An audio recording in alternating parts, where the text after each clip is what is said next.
আমেরিকায় থাকেন, তাদের তো কোনো পানির দরকার নাই, বাংলাদেশে আছে নাকি? কিন্তু সালু ভাই সেই আমেরিকাতে বসেও সেই পানির জন্য লড়াই করেছেন।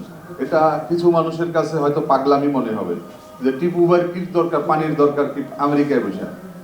তিনি তো সেখানেই ভালো আছেন, সেখানে পানি আছে, নদী আছে, সাগর আছে, সব আছে। কিন্তু আমাদের কথা চিন্তা করে, বাংলাদেশের মানুষের কথা চিন্তা করে, বাংলাদেশের মানুষের অধিকারের কথা চিন্তা করে। এখন আপনারা যারা এখানে আমার বয়স 50, এই বয়সে আমরা যারা ছোট সময় দেখেছি যে আমাদের যেই খালগুলো ছিল, সেই খালগুলো থেকে ট্রলার চলতো, নৌকা চলতো, তো এখন কি চলে? ছোট একটা প্রশ্ন, আপনাদের যাদের ছোট সময়ের কথা যদি চিন্তা করেন, যেই খালগুলো ছিল সেগুলো কি আছে? আপনাদের যেই মাঠ, ধানের মাঠগুলোর কি অবস্থা? সব তো এখন বাড়িঘর হয়ে ভরে গেছে। এবং আমাদের একটা পুকুর ছিল, যেই পুকুর থেকে আজকে থেকে মনে করেন 40 বছর আগে 20 থেকে 30 হাজার টাকার শলা চিংড়ি পেতাম আমরা। প্রতি বছর 2 বার আমরা চিংড়ি মাছ পেতাম, কোনো মাছ সেখানে ফেলা লাগতো না, অটোমেটিক মাছ আসতো। আমরা কিছু গাছের ঠালা টালা এগুলা আর কি ফেলে রাখতাম। অনেক বড় একটা পুকুর, সেই পুকুর এখন ভরাট হয়ে গেছে। তো এই হচ্ছে আমাদের পানি আগ্রাসনের বাস্তবতা। আমাদের আজকে যারা প্রধান উপদেষ্টার সহকারী আছেন তার কাছে আমাদের আপিল, কারণ আমরা এখানে কেউ প্রশাসনে এখন কেউ কিছু না। আমাদের জামাল ভাই মন্ত্রী ছিলেন, কিন্তু এখন বর্তমানে না, আগামী দিনে আবার হবেন।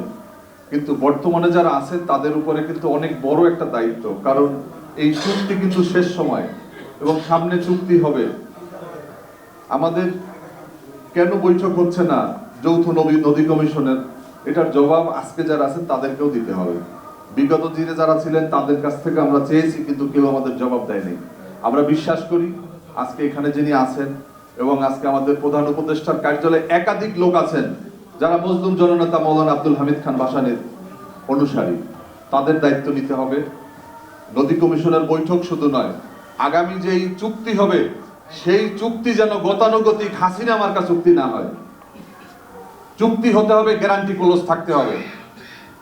গ্যারান্টি ক্লোজ ছাড়া কোনো চুক্তি মানব না আমরা। এই নদী আগ্রাসন, আমরা যৌথ নদী কমিশনের বৈঠক আমরা দেখতে চাই। আমরা দেখেছি যে বাংলাদেশের 54টি অবন্য নদীতে যেভাবে বাঁধ, ড্যাম নির্মাণ করে ভারত যেভাবে পানি থেকে আমাদেরকে বঞ্চিত করছে, এটার জন্য আন্তর্জাতিক আদালতে, এটা লেবার পার্টি, জাতীয় পার্টি বা আন্তর্জাতিক ফারাক্কা কমিটির দ্বারা সম্ভব না মামলা করা। এজন্য পারে বাংলাদেশ সরকার মামলা করছে। আপনারা সেই আন্তর্জাতিকভাবে আপনারা মামলার প্রস্তুতি নিন। আমাদেরকে তারা শুকনার সময় আমাদেরকে শুকিয়ে মারে, আবার বৃষ্টির সময় আমাদেরকে চুবিয়ে মারে। এরা কোনো বন্ধু না, এরা আমাদের শত্রু।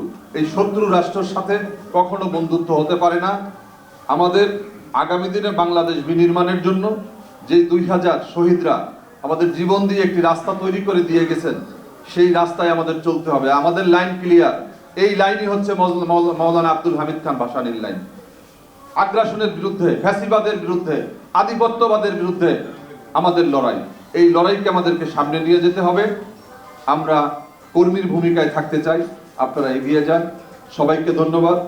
এবং আজকের এই দিনে এই তার স্মরণ সভা এবং গ্রন্থ প্রকাশের এই ক্ষণে রব্বুল আলামিনের কাছে প্রার্থনা করি, মহান আল্লাহ রব্বুল আলামিন সালু ভাইকে যেন জান্নাতুল ফেরদাউসের মেহমান হিসাবে কবুল করুন। আমিন।